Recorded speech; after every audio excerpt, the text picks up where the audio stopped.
ఎన్టీఆర్ గారితో మీరు ఏమైనా? ఎన్టీఆర్ గారితో మార్కెట్ సీన్ లో ఉండింది. హ్మ్, హ్మ్, మార్కెట్ హ్మ్. లో ఒక ఎపిసోడ్ ఉండింది. అక్కడ అసలు అలా చూసింగానే నాకు నా నాస్టాలజీ మూమెంట్స్ అన్ని గుర్తొచ్చినాయి. కానీ నేనేంటంటే ఆయన సింగిల్ టేక్ ఆర్టిస్ట్ అని బయట అంటారు. నేను చూసి అది నిజమే.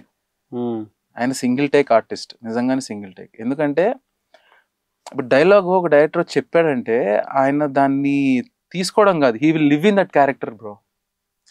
నాకు అది నేను లైవ్ లో చూసే కదా, when is looking at me like this, I was like okay, నాకు బటర్ఫ్లైస్ ఉన్నాయి లోపల ఆల్రెడీ.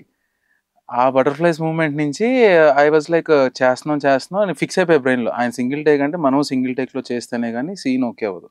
హ్మ్, లేకపోతే 2-3 అయినాయి అంటే ఇట్ విల్ బీ లైక్ ఆ రోజంతా అదే అవుతూ ఉంటుంది.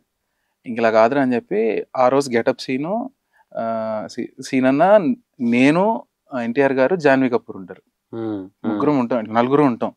ఐ యూస్ టు నేను ఫ్రేమ్ ఎంట్రీ ఇవ్వాలి. హ్మ్, ఇవ్వాలన్న మూమెంట్లో కోడైరెక్టర్ గారు ఇట్లా ఇలా వెనక నుంచి ఇట్లా ఇట్లా పుష్ ఇస్తే ఐ స్టార్ట్ గోయింగ్. హ్మ్, ఇట్లా వెళ్ళాను లోపలికి, ఇలా ఎంట్రీ ఇవ్వగానే I looking at me like this. అప్పుడే డైలాగ్ మొత్తం చెప్పేయంగానే అది అట్లా ఆ ఒక టేక్లో అయిపోయింది బ్రో. హ్మ్, నేను అలా పక్కొచ్చి నుంచొని నాకు నేను సెల్ఫ్ టాక్ ఇది, హ్మ్, అరే నిజమేనారా, హ్మ్, నువ్వు ఆయనతోనే చేసావా హ్మ్, అన్న మూమెంట్ నాది. మా హ్మ్, ఫ్రెండ్ వాజ్ లైక్, అరే నిజం చేసావరా స్వామి, నిజంగానే చేసావరా నువ్వు అంటున్నాడు. లైక్ ఓకే, హ్యాపీ అనిపించింది. దాని తర్వాత సైఫ్ అలీ ఖాన్ బ్రో, సైఫ్ అలీ ఖాన్ గారితో అయితే అది సినిమాలో ఆల్మోస్ట్ 30 days చేశారు మాతో ఆయన. ఎన్టీఆర్ అంటే హీరో కాబట్టి ఆయన చేసుకొని వెళ్ళిపోతూ ఉంటారు, హ్మ్. కానీ ఈయన అలా కాదు. ఈయన మాతో కూర్చున్నాడు, సైఫ్. సైఫ్ అలీ ఖాన్ గారు హ్మ్. మాతో కూర్చొని, ఎందుకంటే ఆయన నార్త్ నుంచి వచ్చారు కదా, హ్మ్, మన నేటివిటీ, మన బాడీ లాంగ్వేజ్ లో ఇంక్లూడింగ్ మన స్కిన్ టెక్స్చర్, హ్మ్, హెయిర్ కలర్, ఇవన్నీ కూడా అబ్జర్వ్ చేసేవాళ్ళు ఆయన.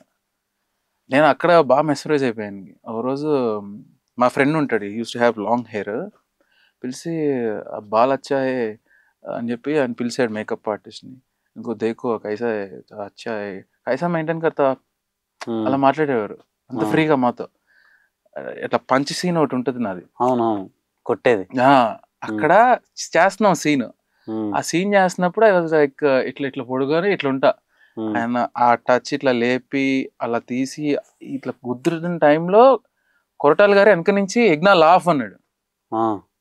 నాకు అప్పుడు అర్థమైంది, ఓకే దీనికి సీన్ జస్టిఫికేషన్ ఇదే కదా. అంటే ఇప్పుడు we will be waiting for, అంటే ఆయన దెబ్బ కోసం వెయిట్ చేస్తున్నాం మేము ఆ! అన్నట్టు జస్టిఫికేషన్ రావడం కోసం ఎగ్నాల్ ఆఫ్ అనగానే ఇలా ఉండండి వెంటనే అని చెప్పి ఆ బ్లడ్ తో మొత్తం హ్మ్, అది చేసి ఆ పడిపోయిన ఇట్లా కట్ చెప్పారు. నేను ఇట్లా హ్మ్, చూస్తున్నాను, హ్మ్, I like your expression, you want more punches అంటున్నాడు.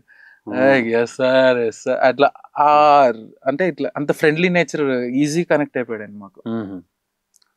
ఓకే. అదొకటి. సో 90 days చేశారు కదా మూవీ ఆ, షూట్.